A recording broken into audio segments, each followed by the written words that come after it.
Hi, Beyond listeners. I'm your host, Dr. Flora. Welcome back to the Beyond podcast. You know what? What really piqued my interest about this next guest here is probably what actually piqued yours.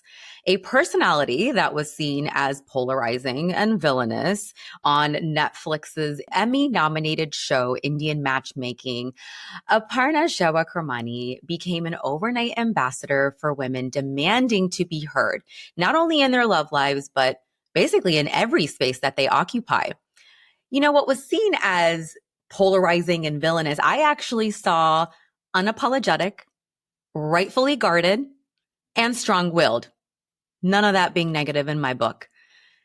And with that, Aparna took her own story from the press straight into writing her first memoir, which was called She's Unlikable and Other Lies That Bring Women Down. Now a recovering attorney, Aparna has pivoted from her 10 years of legal practice into writing, as well as digital storytelling and brand consulting. Aparna is the epitome of living beyond her labels, and that is just what this podcast is about.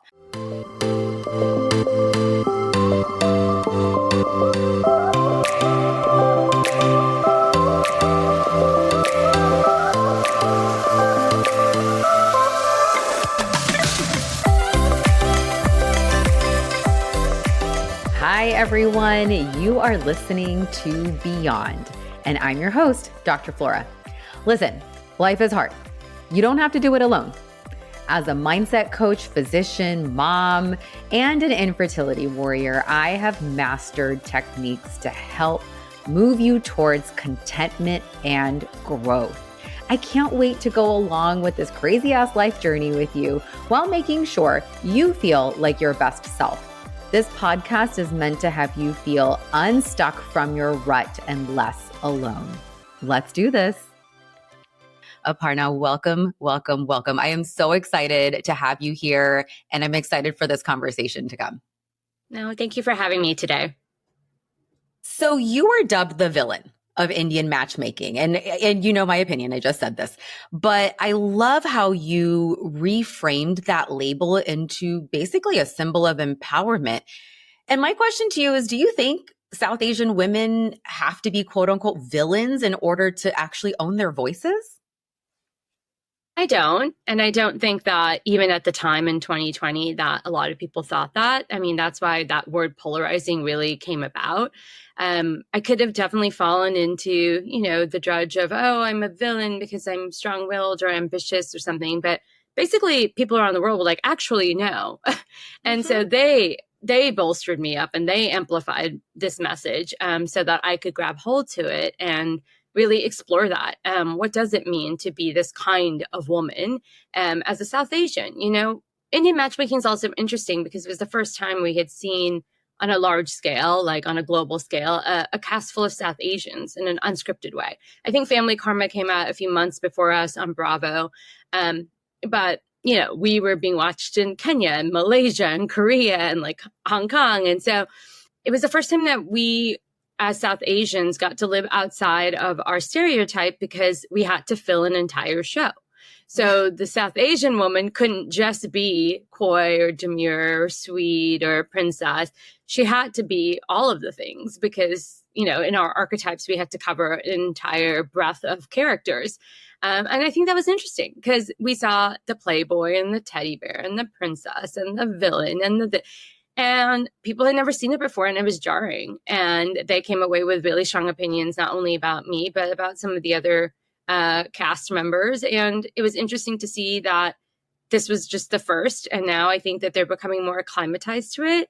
Not so much in unscripted still. I don't think there's been many shows that are still cast as like, full South Asian unscripted ones, but it definitely, our TV shows are looking more and more diverse. We're seeing like Delhi Boys now where Purna played a criminal, auntie. Such a good show, by the way.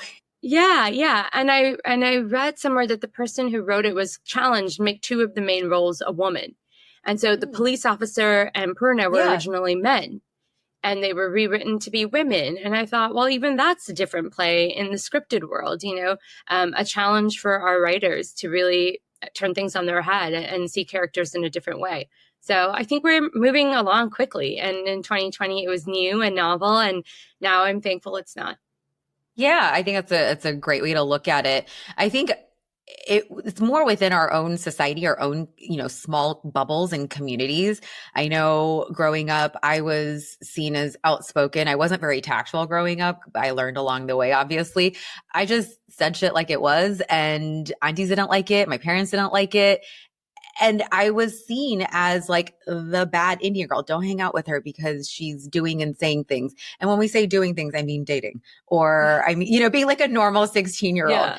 or speaking my voice and disagreeing with family members, especially on things that don't match my inner values. And it's just funny how that did end up carrying over in different ways, whether it's over media or within our small bubbles. Are you still seeing that in your own small community bubble within like family friends, or do you see they've been actually more accepting?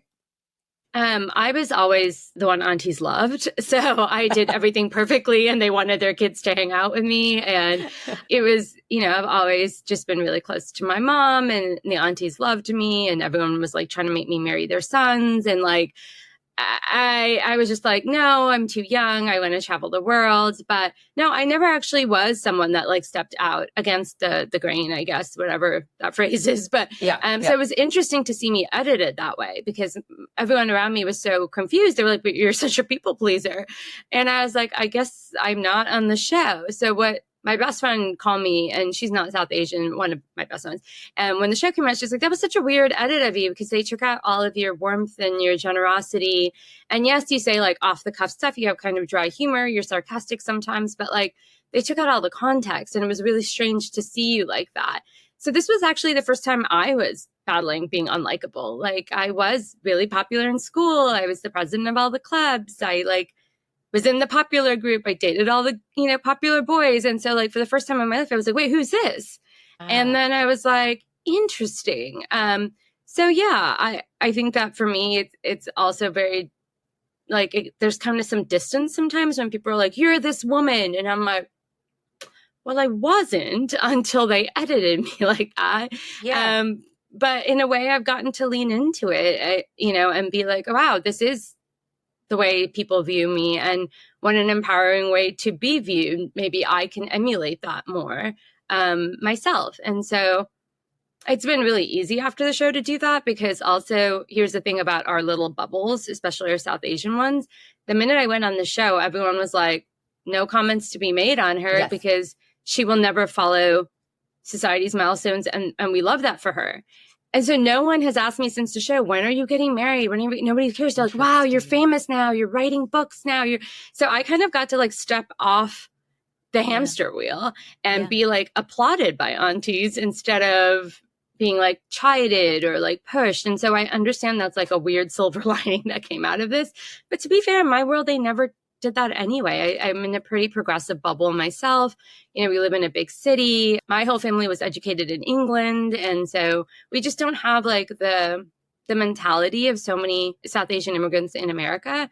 Like I came here in the 90s, I was born in London. Like I went to British schools in Dubai. Like my mom went to boarding schools in England. And so the things that were already kind of ingrained in a lot of my peers, which I didn't even know about, wasn't ever in me and wasn't ever even shown to me as like, oh, maybe you should consider this route. It was just like, oh yeah, go to the best schools, like go travel the world, go, make your friends who are in your peer group. So in my peer group, it's very normal. Like all my friends in college and even in high school and obviously in law school, they're all very accomplished women. They marry partners that are their equals. Like they're all either still working or not working by choice to be creatives or to do philanthropy. It's like a whole different bubble. And I think that's when I realized how lucky I was when the show came out and women from all over the world were like, well, how'd you become like this? And I was like, but I just existed in my bubble. And it was almost like luck of the draw that this was my bubble. And so I think it was really interesting for them to react to that because what you think is normal is apparently, as I found out, not normal. And so I even write about that in my book about, the women in my family and the opportunities I had to see the world and to travel the world. And no one ever said no to me.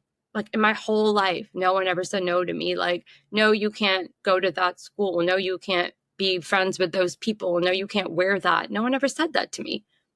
So I didn't have any reason to think that that was being said to other people. I mean, rationally, I knew it was, but like in my head, it was like, oh, it can't be that bad. Turns out it's not bad. It's kind of incredible how our upbringing in a way is so deep seated. I did not grow up in a progressive household. Yes, my parents immigrated from India here. I'm first generation, but it's difficult to marry culture and this clash of Americanism that we all kind of grew up with, especially in the 90s, 80s, 90s. And so I coach women who have these deep seated thoughts and their mindsets have been rewired or wired a certain way. And my job is to help them rewire to find the freedom that you have been lucky to grow up with.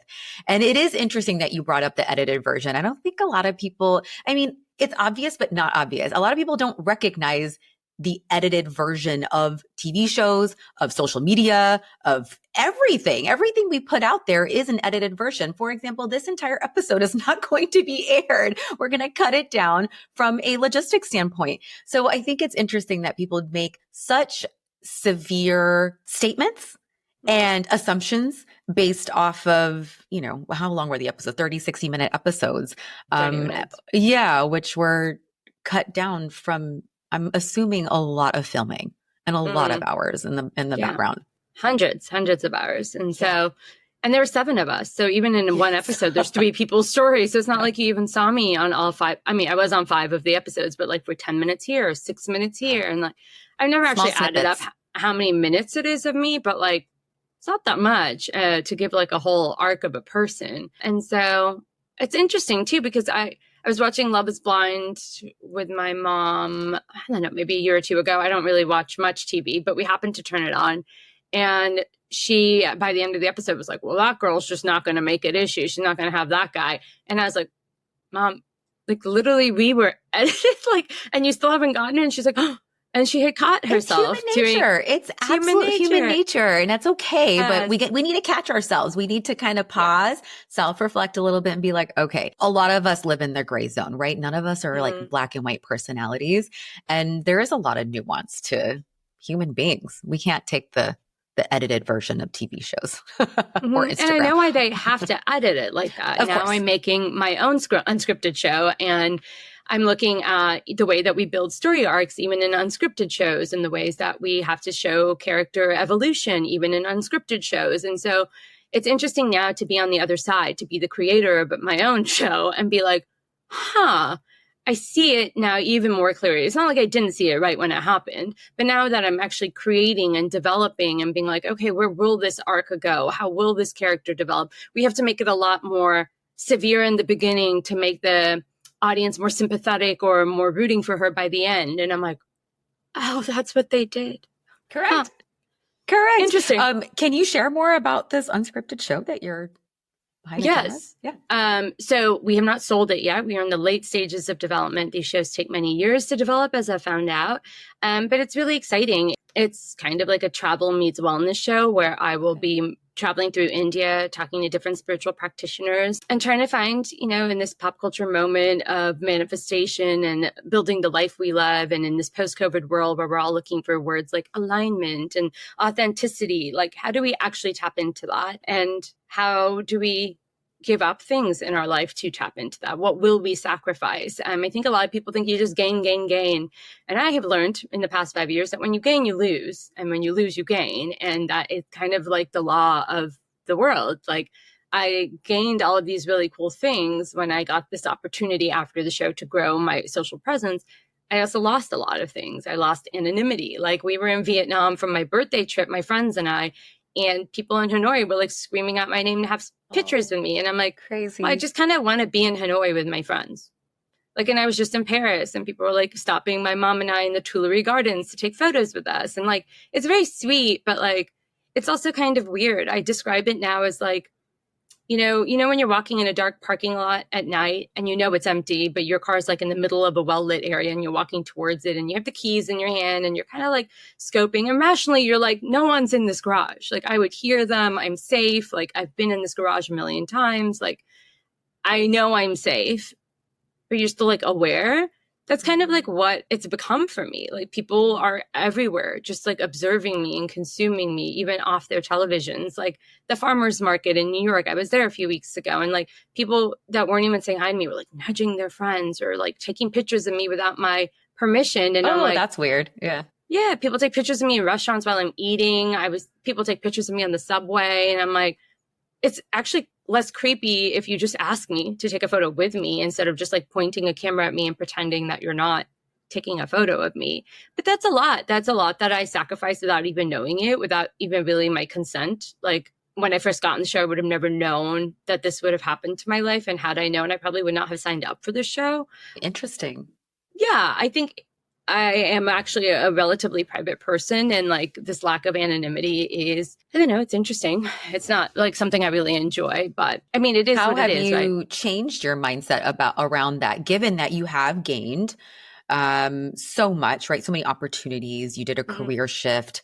You've written books, you're speaking, you're now behind the scenes on a show, or in front actually. But how have you switched your mindset to like, oh my God, this sucks. Like I really want my privacy back, to, well, if it weren't for the show, I may have not gone this route. I think it's the way you look at any decision in the past. If you had not done X, what would I have not had right now? Like that I do have. If I had not gone to law school, what would have happened? You know, I don't think this is any different. I mean, obviously the scale of impact was a lot greater. Yes. Well, maybe, I don't know.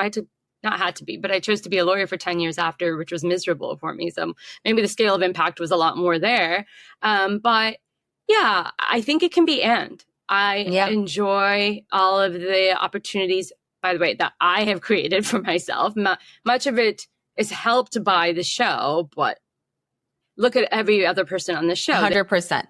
They chose to live their normal life after the show. So maybe they have some lack of anonymity sprinkled in there, but like their lives are relatively, it appears to me, I don't know, the same, or, you know, they grew in a trajectory that they had already anticipated. Like they grew in their jobs, or they grew by getting partners. But yeah, for me, it's I enjoy it, and I don't like first dates being interrupted. So awkward, you know. Our server was like, oh my gosh, you're like an icon. Can I tell you about how I left my abusive boyfriend because of you? And I was so touched. But this guy who I just met, we've been set up by a friend, was like 10 minutes into our date. He's like, is this normal? And I'm like, sometimes no one will speak to us. Sometimes people will. And immediately he had to decide. I could see him thinking about it. Like, this is going to be normal with this girl. And some men opt out of me because they're like, I don't want to deal with this my whole life. I am a private person. One person was very honest with me, and he's like, I don't want this life. Like, I don't want anyone to know who I am when I'm dining out. And I'm like, well, then yes, you're right. You cannot date me, because I can't guarantee that. Correct. I think it's fair to be honest and upfront about that. But also not fair, because in a way you didn't choose and you also chose. So I like the and perspective. Again, we like to live in the gray. That's what we as human beings do. There is no black and white process on a lot of this. Let me switch gears here. Do you ever feel like you are juggling a million things at once? Especially if you are a business owner. You're trying to grow your business, but also, run your business. It can feel like you are drowning in your to-dos with barely a moment to breathe, let alone dream bigger. I have been there. Now look, I tried hiring a gamut of virtual assistants, but it often felt like there was just one other thing on my to-do list. I had to spoon feed tasks, constantly check in, recheck their work, and still worry about things slipping through the cracks. It wasn't until I found Savannah and Natalie at Every Virtual Solutions that I truly understood the difference between help and the right kind of help. They have extensive marketing, development, and executive assistant backgrounds, so they can take the weight off of your shoulders so you can focus on what you do best, being the visionary. Book a free discovery call on their website and mention this episode for a 10% discount for your first 6 months. head over to everyvirtualsolutions.com. That's EVERAE virtualsolutions.com. Whether it's web design, content creation, email management, social media, PR, or anything in between, I know you will find a way to work together to lighten your load. It's time to end the burnout and start focusing on you. So there's so much pressure out there just in general in society to find the one, yet you have chosen to continue looking and invest in yourself instead of just waiting. And what actually really prompted me to get in touch with you was you recently shared your egg freezing journey. What prompted you to share? And I just want to, I guess, be clear, you're not romantically involved with anyone at the moment where this egg freezing also linked to? No, nobody it's linked to. Yes. We're not there. So no one. We're not there yet. So what prompted you to share the egg freezing journey? I've actually done it twice before this and I did not share it. This was my third round.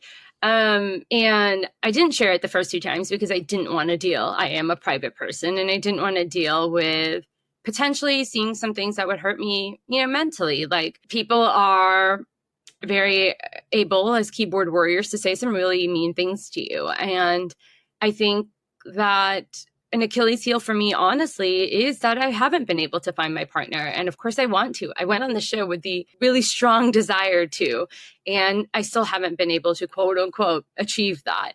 And so, there was the opportunity for people to potentially come out and be like, this is what you get for being picky. This is what you get for not settling. This is what you get for thinking you're too good or whatever, something, and I don't, of course, believe that, but I knew that the process would be difficult already hormonally. And like, there is this reckoning. I don't know if you've done egg freezing or if you have any single friends that did it back, whenever, but there is this reckoning of like, why am I here? How did this happen? Is this empowering? Is this shameful? Is this both? There's a lot of reckoning that comes through the process of just like, where am I in my life? What do I want in my life? Is this even something I want in my life? And so I didn't want to like clutter that with potentially more negativity than even I was supplying myself at the time. And so the first two times I did it in silence and I was never really going to do it again. And then I ran into Dr. Lucky Sekhan at a party and we were already Instagram friends. She had followed me for a long time. And then when I started my first egg freezing, I noticed she followed me and I was like, oh, who's this doctor that follows me that's, talks now about the things I need to know about. And so by the time we met, I think I've been following her for a year. She'd been following me for longer. And we were like, oh my gosh, we can be real life friends. Like in this holiday party, we just ran up to each other and we were like, you're real now. You're not just an internet friend. And so we started chatting about the South Asian women and our community and the way that they stigmatize it. And I told her, like, I didn't share the first two times. And she's like, but that's such a pity because I feel like you're a voice that could really reach a lot of women and I would be interested in collaborating with you. Would you be open to it? Were you ever thinking about doing another round? I was like, not really. I mean, like, of course you should always get more and more and more. You can never have enough. And she was like, I'm just putting it out there. And I thought about it and I really examined it for the next few days at home. And I was like, why did you not share the first two times? Why did you hide this? Like, I didn't hide it from my friends or anyone I met in real life. Like, and I'm very open with anyone I even cross paths with, even if you're a stranger. But I was like, there is something in our community. I mean, I don't think it's just me being on the show. Maybe it is in our community. And maybe I can give this opportunity to myself as a challenge to really break open the stigmas behind it or the taboo of just talking about it or that reckoning that I was having the first two times to kind of bring that to light for other women who are considering it or are going through their multiple rounds of it or whatever position they're in, or wish that they had. A lot of women who reached out to me said, I've already done it. I've done it multiple times. I'm done. But I wish I would have had you, on my Instagram just pop up when I was doing it because they wouldn't have felt so isolated or so alone. And so for me, it was actually this really, like I said, a big reckoning and a big challenge for myself to share it and to make it public and to voluntarily do that. So I talk about consent sometimes with like the show. Like I signed up for a show that was not supposed to be a reality show. It was supposed to be a docuseries highlighting the best parts of my culture. We didn't know it would even be aired globally until like 3 weeks prior. So there was a lot of things that happened to me there where I was like, I didn't choose this. Like I thought I was choosing one thing. I was duped. And now I'm having to deal with the consequences. But when you choose to put things online, you are literally choosing. You're editing it too, right? You're making the footage, editing the footage, presenting it the way you want to present it. And so I had to think, like, is this something I want to do? And I decided ultimately, yes. Yes, it would help me get over that too. But also I hoped it would reach other women. And as I saw from the process, it was, widely met with so much positivity from so many women around the world that I'm just so glad I did it. But the fear going in was definitely real. Yeah. And any fertility journey process is scary to share. Mm-hmm. There are many opinions that may or may not shake you up a little bit. Again, we're all human, but I do agree about the connection and the bonds that we form with women who are going through the same process and they understand the depth of that emotion, right? So I have secondary infertility, and I started sharing my infertility, my IVF process back in 2018, which is not a time where it was so openly talked about on social media. I just remember being in a spiral and thinking to myself, I should maybe talk about this. I think it's cathartic for me. I talked about it. People started connecting with me. I've met very good friends over social media because of this process. And I mean, spoiler alert, I didn't have another baby, but that's a whole different story.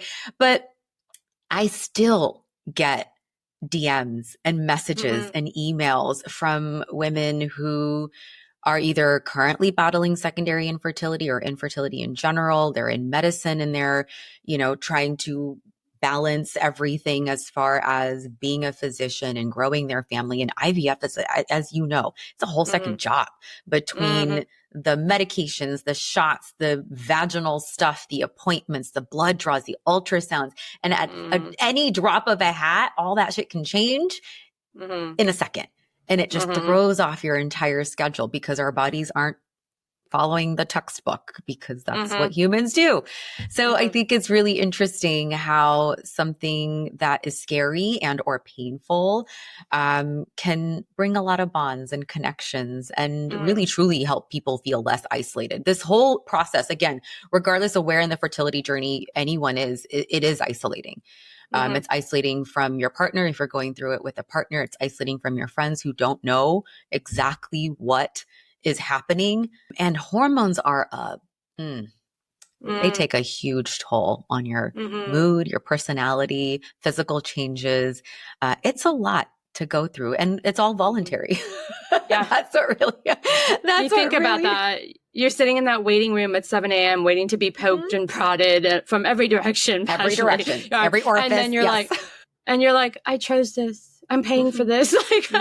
It's so bizarre. You're just like, wow, I'm doing this optionally to myself. But it was interesting. Dr. Lucky and I were really talking about some of the myths that people don't talk about. Like, it is 10 days, maybe 11 or 12.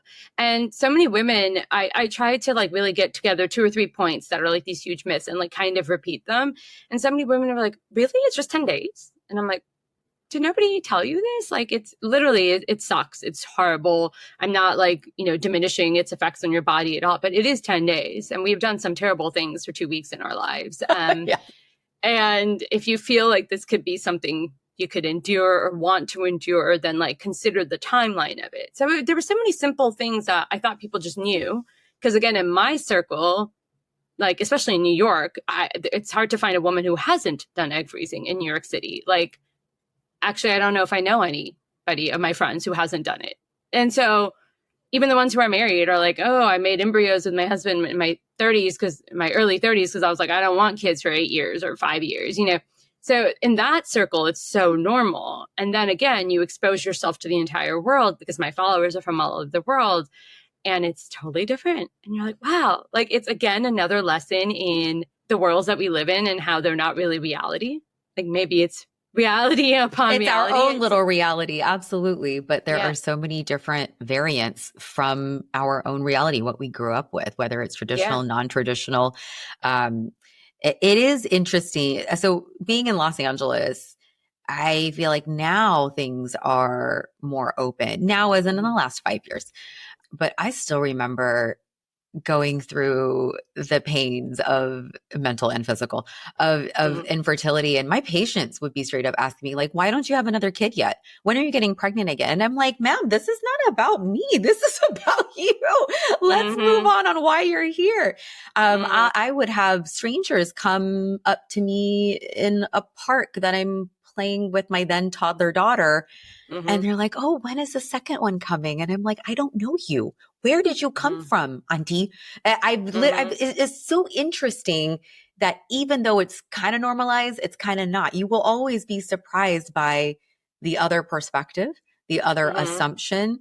Me being so open now and learning my boundaries and learning how to verbalize my choices and why I made them. I don't think people ask very much anymore because I have answers ready, but it was an interesting time. I hope that one day women who are in the park with their toddler are like, actually, I have secondary infertility and I'm really working on it right now. And it's been tough. Yeah. And then hopefully that person never asks again. Yeah. And I think if more people are just open with that with acquaintances, that's how we kind of, bring it to light. Like, I don't know. Without shame, right? Without shame. And there's always guilt and hurt and pain. And, there's always the other, negative side, negative feelings. Again, whether it's egg freezing or infertility, IVF, IUI, there's always these mixed emotions and hormones just kind of blow them up. But I think being open helped me. It's clearly helped you. And not everyone feels that way, but I think there's a way to be open within your bubble, as indicated, right? Upon your own terms. You can take control over the things that you choose to take control over. We can't change our diagnoses. We can't change the trajectory, but we can opt in and say, I do have infertility, or I can't have more kids, or I don't want more kids, or I don't want any kids. I mean, we should have the freedom to choose to say certain things without judgment, without guilt, without shame from the reciprocal party. But I hope I think we're getting there slowly. Yeah. We're getting there. Well, it's interesting when I was in New York, I didn't do my egg freezing in New York the other 2 times, but I was going to events every night. And in New York, you just like walk outside and interact with more people every day than you would interact with in any other city for like a month. And so I would go all these places and be like, yeah, I'm doing egg freezing right now, blah, blah, blah, like with strangers, like people I was meeting for the first time. And it was interesting to see how many people opened up to me. And so many South Asian women were like, even the married ones with kids were like, actually, my parents don't even know that my second kid was IVF. And some women were like, actually, my parents don't even know that I ever froze my eggs. And I'm like, wow, these are like New York City women, which you think are a whole different like breed of like progressive and like, open and liberal and like take charge. And they're like, yeah, no. I mean, I spoke to a doctor who was 8 months pregnant and she was like, oh yeah, my parents were never going to tell them that it was an IVF baby. And I was like, oh, she's like, both sets of parents don't get to ever know. And I was like, interesting. That's interesting as like a South Asian married to another South Asian. Both of you are doctors. I was like, that's it. That's a choice, I think that's a form of setting boundaries. I think in certain families and relationships, I know I chose to do this. With my first round, I was open with my parents, with my in-laws, every little detail, everything. Because I'm like, oh, they need to be a part of this process, right? They're going to be grandparents to more children. And then I learned very quickly that my needs can't be met by everyone, whether it was emotional and physical. And so the way my parents, for example, tried to comfort me after a miscarriage or a pregnancy loss or a transfer that didn't become successful didn't help me. And so then I started to back off. I became really choosy about what I told to certain family members. And the way I kind of equivalent it to is like, I wouldn't go to my accountant for law advice. I wouldn't go to my doctor for tax advice. I mean, we all have our own personal experiences and opinions, but they're not experts in the field. And that's kind of that's the approach I took when it came to sharing certain parts of my journey to actually very close family members. I love my parents and they will drop everything to be there for all of their kids. But from an emotional standpoint, my needs were different. And I found my people. I found the people that gave me and supported me the way I needed and I love that. empathize the way I needed. Mm-hmm. Unfortunately, it just wasn't my mom and dad. And that's okay. That's okay. I still love them and they're still wonderful people, but we all can't be everything to everyone. So I think setting boundaries is a huge portion of this. I think we get to choose what we share, what we don't share with reason, right? And with self-reflection and explanation. So I'm wondering if the people that you did meet and come across who were like, nope, not doing it, not sharing with my parents. They don't know. They just know they have grandchildren and we're going to go from there. Yeah. I wonder if it was a form of boundary setting where they're just like, we don't feel safe sharing this. It's going to cause more drama, more mental distress, and more disagreement that we don't need. Let's just share on the fact that there's going to be happy news soon. They hope. Yes. Well, sometimes, I mean, some of them already had the kid's like 3 years old and they're still like, we're never telling them. We're never telling them. And I was like, okay, like I actually think every way is the right way. So I was like, okay, yeah, that's great. Yeah. Like, that's definitely something you should never tell them that. Like, of course, I'm going to agree with you. Like, again, every way is the right way. But it was just interesting to see like people who are so, even in the profession, not want to tell their parents. And for that particular woman, she was very open. She was like, there's a stigma even for them. And we're not interested in breaking that stigma with us being the example. And I was like, that is boundary setting. Yep. That is absolutely boundary setting. And I think that's amazing. Yeah, but it's just interesting to see like the ways different people opened up to me during the process, because I was in contact with so many people, both ones I knew, many I didn't know over the course of those 10 days. Every night I was out, all day I was out. It was actually good for me. The other 2 times I was very like sedentary and slow. I thought I was quote unquote taking care of myself, but actually the best care I could take care of myself was being an insane New Yorker for 10 days and not even thinking. I love it. But it was interesting for me to even see like we all need different things during the, like everyone's like, oh, rest during that time. Like, you know, take care of yourself. And I'm like, I think taking care of myself was not resting, because then at least I was busy. I wasn't thinking about it every day. The time was moving faster. I remember thinking my first and second egg freezing that these days will never end. And for this, yes, there was still the discomfort. You still have your shots every day, whatever. Sure. But it just moved faster. So I also like thought that was an interesting thing to share with women, that like there's no right way to do the process. Yes. There's no right way to do anything because it's all the right way. Correct. And whatever works for you is the best way. Yes. And whatever works for you may not work for me. But yes, I actually, that resonates with me, because I was told to not be on bed rest, but to rest, to take it easy, to, you know, and same, I drove myself crazy sitting out. I actually took days off of work, some of the cycles. And I'm like, nah, I don't need this. I don't have a physically demanding job. I go from, you know, office to patient room and back to like sitting at my desk.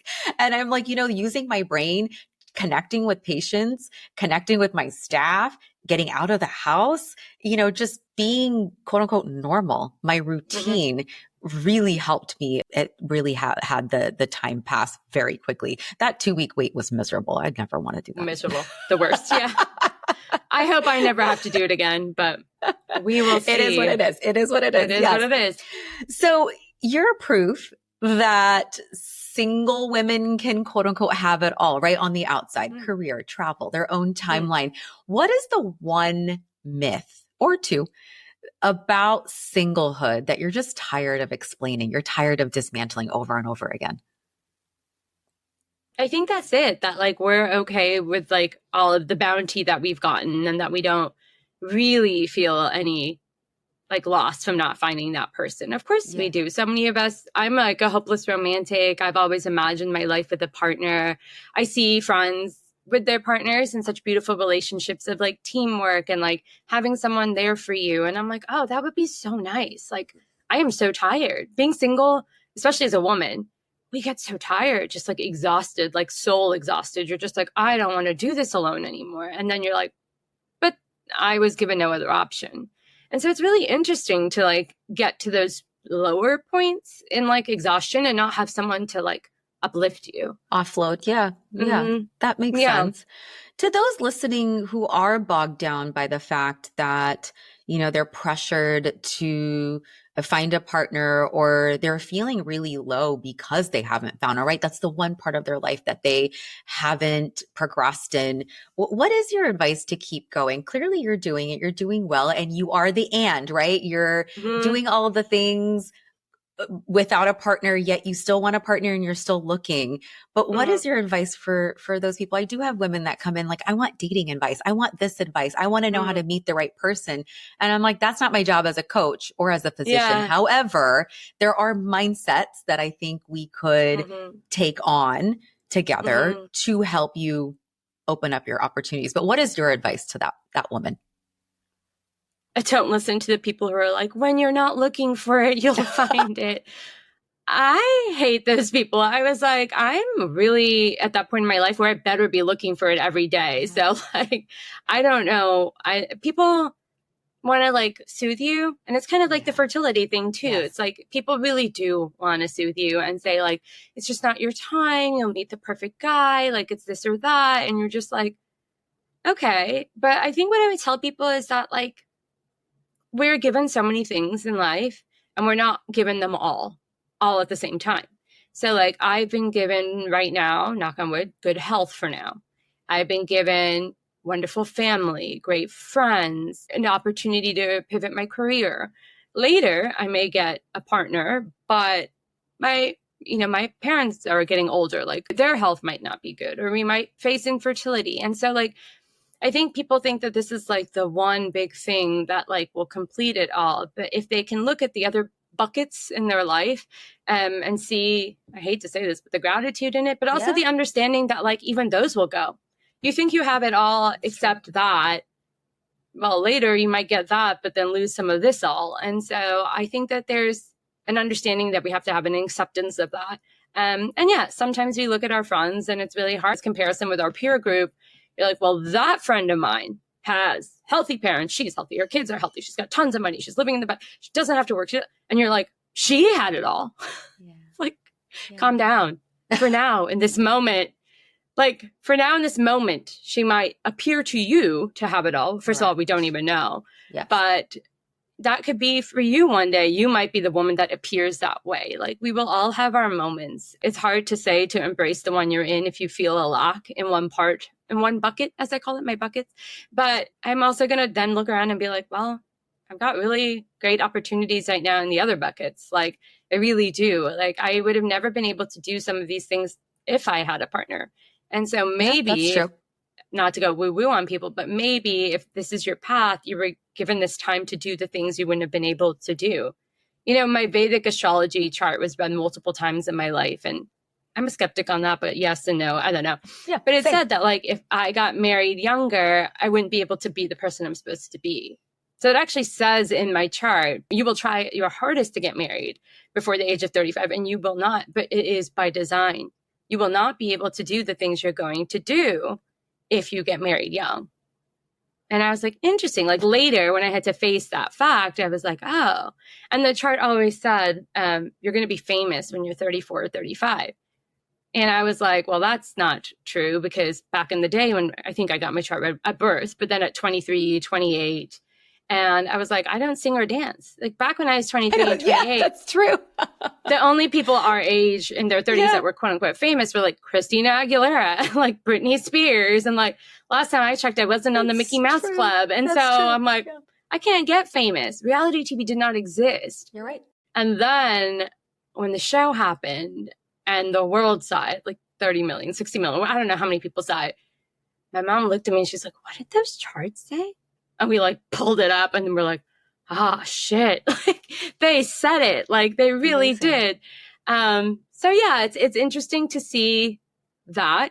Kind of gave me an idea that we all do have our paths, like whether we want it or not. I never wanted to be in the public light and the public image or like to be quote unquote famous, but maybe it was never my decision. Yeah, that's true. That's so interesting that one, the chart said it, but two, it came true. But three, I'm seeing a level of acceptance, chart or not chart, right? There is a level of acceptance of who you are, where you want to go, who you want to be. And the idea behind things can change for the worse, but for the better as well. And to keep chugging along. It's such simple advice, right? But keep going. But instead of I say wasting your energy, wasting brain space on all the negatives that are going on around your life, and that idea behind perfection, which let me tell you, I mean, the highlights of social media doesn't help. All the subconscious messages definitely don't help. But instead of wasting that brain space, cluttering your brain with all the negatives, really grounding ourselves in gratitude, if we're doing it right, actually does work. And it's about rewiring that mindset where when you do see someone that you may be envious of or a scenario that you're like, oh, I want to be in that. How can we redirect our thoughts into saying, one, it may be not our time. Two, I actually want that. Therefore, I'm going to change the trajectory and actually, make these stepping stones towards that situation or environment. But we have so much more control than we give ourselves credit for. And we also need to learn to let go of some things that are just meant to be. The universe will tell us eventually. But also accept that, like, I have, let's say I have that friend that's perfect. Accept that, like, she looks at my life and there's things that she feels are lacking in hers that I have. Yeah. Like that saying, the grass is always greener, terrible. But yes, it's true. Yeah, it's true. Also, I saw somewhere someone said, remember the good things that happened to you in your life. That morning when you woke up, you didn't know they were going to happen. Yeah.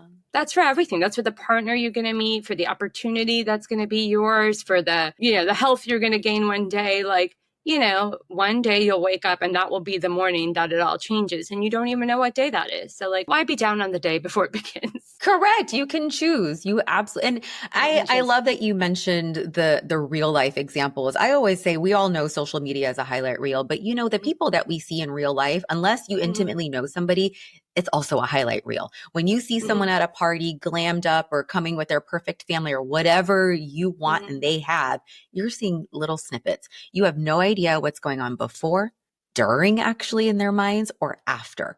And so again, there's just so many nuances to everyone's lives that we just need to remind ourselves that, one, perfection is never the goal. As soon as that is the goal, we're automatically setting ourselves up for failure. But two, the grass is always greener, but your grass is pretty damn green too. And that's okay to recognize. All of us. Yeah, all of us. We're very lucky. We are. And again, nothing's perfect. That's not an expectation. All right, we're going to go to the rapid fire questions. And I love these because we try to keep our answers like 1 to 2 words. But if you need to be it longer, that's fine because I love to talk as well. So first rapid fire question, coffee or chai? It was always chai, but after Vietnam, it's now coffee. And that was a few months ago. Vietnamese coffee is unmatched. Yeah. But I also saw my body on coffee and I was like, this is a brand new energized me. I'm doing it. Coffee is one of those things. Look, if it works for you, it works for you. Yeah. What is your go-to self-date activity? Oh, getting bubble tea just by myself. What's your favorite flavor? Tea. Just the brown sugar tea, like the brown sugar boba tea. Yeah. And in New York, there's like a Taiwanese place that I went to in Taiwan many years ago. And I'll like walk myself there, even if it's across the city. And I'll take myself on a nice walk to get my bubble tea and then walk back with my perfect bubble tea. And I'm like, this is the best day.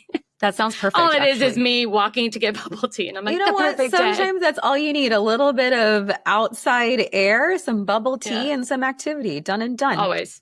Mm-hmm. What is one thing you're unapologetically, quote unquote, selfish about? Sleep. I sleep a lot.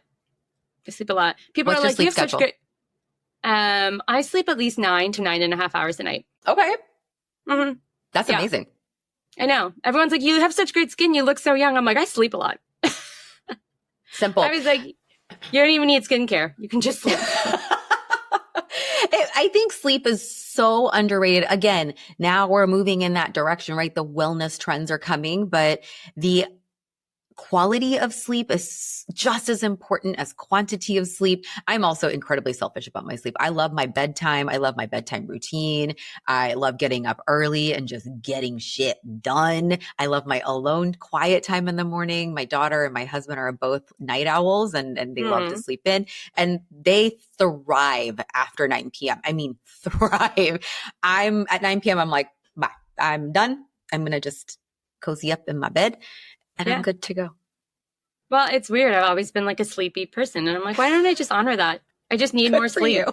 Good Like, for you. I There's just need nothing more wrong sleep with than that. other people. Like, yeah, Good that's for just you. in this world, they're all like, you should be on 7.5 hours of sleep and you'll be great. I'm like, I need 9. Like, I'm sorry. I just need 9. So how do you just what deal I with need. travel then? Like with short travel, jet lag? I mean, I push myself when I'm gone. Yeah. So Yeah. like I'll sleep like 5 hours a night on vacation maybe. But I when I'm feel in a like, routine, yeah, the yeah, I'm at routines home. are so useful. What is the funniest DM slide that you've ever received? I love the people, I know this is weird, but I love the people that comment on my appearance. I think Okay. it's really funny. They're like, you really need Invisalign for that bottom tooth of yours. Did Not you know even a positive way. No. They're like, did you know that you have a left eye lazy eye? And they're like, your arms are particularly flabby for your body type. And I'm like, they are actually. Thank you. Like they are. And I do have a left eye lazy eye that only optometrists and ophthalmologists can really ever spot, but they feel like they're doing me a solid by telling me. And I'm like, I do need Invisalign. You're right. This like tooth, like I never wore my retainer. Like, so I love those people. I'm like, wow, you are just like my fan club. Like you're really going to stay. You're really going to take me in and you're going to tell me all about it. So People are wild. Well, I'm glad you take them with humor and because it could go wrong really quickly.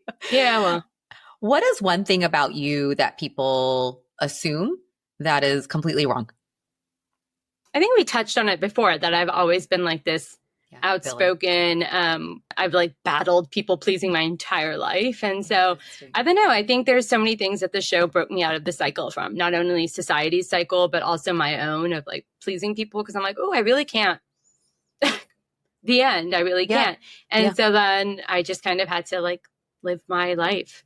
And it was the first time I did it. And I was in my mid-30s and I'm like, what a gift. What a gift. Yes. And a lot of people don't get that opportunity or don't give themselves that opportunity. What is your dating red flag? I think it's like a lack of, it's a lack of inquisitiveness about the world around them. So a lot of men will like talk to me about like their hobby, like golf or something, and then about their job. And I'm like, okay, like, what do you think about what's going on in the world? Or what do you have an interest in? Or is there like I will literally prod men a whole date. And I just want to know what their interests are in this world. And they have to be more varied than those two things, my job and my one hobby. And I want them to read and learn. I'm a lifelong learner. And I know that hopefully one day I have kids and, you know, whatever, they're happy and healthy and they move on with their lives. And I'm with this person and we're getting older and we have a lot less work to do. And we want to sit together on the couch. I want to learn things from them. I want to learn things from them even when we're in our busy seasons. I want them to, I want them to love The Economist and then share that with me. I don't love The Economist, but I want to know that they're passionate about all kinds of things that they can come back to me and share it. And if I'm already seeing on a first date that just doesn't exist for them, I'm like, oh, we should probably end this. Yeah, no, that's amazing. Coffee shop or home desk? Where did you write most of your book? Or on neither? My couch neither. On my couch or in bed. Really? Mm-hmm. So at night or in the morning? Any time of day. I just like to get in bed and write. Oh, yeah. interesting. I'll stay in bed. Well, that's how I did my whole like school life. And so I think I just carried it. Like I would be in bed like 15 hours a day studying for finals. And my roommate in law school was like, are you okay? And I'm like, yeah, because then when I'm tired, I just like lay asleep and then I wake back up. And then I pad over to the kitchen and get a snack and then come right back. It's like I stand up sometimes and do some stretches or I'll go for a walk. But like, yeah, I don't know. Like I just remember I moved to New York. I was in the West Village and when it would be really cold or raining, I would just like stay in bed all day and write my book. And or move to the couch and bed, couch. Probably bad for my back, but oh well. I was gonna say I turned 40 and like I don't know, my body started just breaking down, even though I take really good care of it. But back is the first thing that went. My body was like, "No, you're done. So I have different chairs. I have this little exercise ball chair that I rotate between. I had to switch out my bed. I mean, it's been I just turned 40, so let's see. We'll see. I'm writing my second book right now and I'm writing it on the couch. So I don't know. Maybe I'm still going strong. Maybe this is where I get my work done. Maybe it's not your back. Maybe it'll be something else or maybe it'll be nothing at all, right? Let's just hope for the best here. We'll see. What is one word you want your readers to feel when they close your book? They're done. Empowered. Definitely empowered to like go off on their own path. Yeah. I love that. Aparna, thank you so much for being here. I love talking to you. I love learning about you. Where can people find you? Most people are probably already following you, but just in case they're not. I'm on Instagram at Aparna Shewakramani. Also on TikTok, but I don't post there much. I'm on LinkedIn now that I'm a speaker. Did you know that when you're a speaker, you have to be on LinkedIn more? So I'm kind of foraying into that world. It's like a whole different influencer world. I know. A LinkedIn influencer is like a thing, guys. I know. I'm not there. I'm not there either. And I am now getting into speaking engagements. And you're the third person that's told me this week that I need to get on LinkedIn. I am on LinkedIn. I'm not active on there, but you have to post like once or twice a week. Oh. I know. Me too. I'm tired. I'm telling myself just once a week, but that's what the algorithm rewards you for. It's actually every 6 days. And so I have noticed that I'm getting a lot more speaking like opportunities because of it. So like, if you want to speak, guys out there, put it in your name, keynote speaker underneath your name, and then post every 6 to 7 days. All right, girl. I got another thing on my to-do list that I got to add right there. I'm sorry. I'm sorry. Because even for me, advice. I'm like, yeah, even for me, I'm like, this sucks. This is good advice. It's good advice. It's all for what we want, right? Well, we will put all of your information in our podcast information page. Beyond listeners, thank you guys for being here. And just remember, this podcast is a two-way conversation. We both want to hear from you. So if something in today's episode resonated, DM me, DM Aparna. We want you to share it. You don't even need to share it on Instagram or on social media. Share it with your mom, your sister, your friends, your colleague. The more we talk about this, the more comfortable, the more normalized these conversations will be.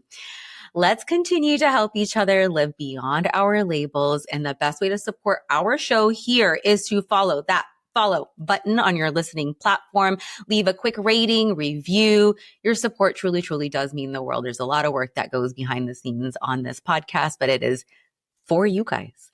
Thanks for tuning in. And as always, remember, mindset is medicine. Keep showing up for yourself, and I will see you next time. Bye.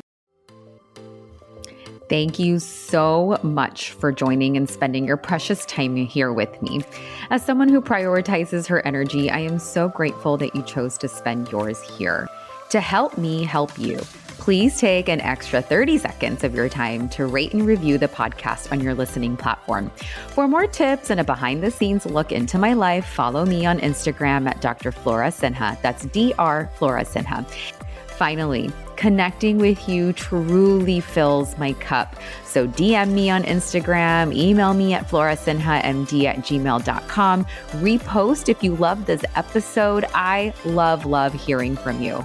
I am so grateful for you and cannot wait to be back for the next episode. Bye.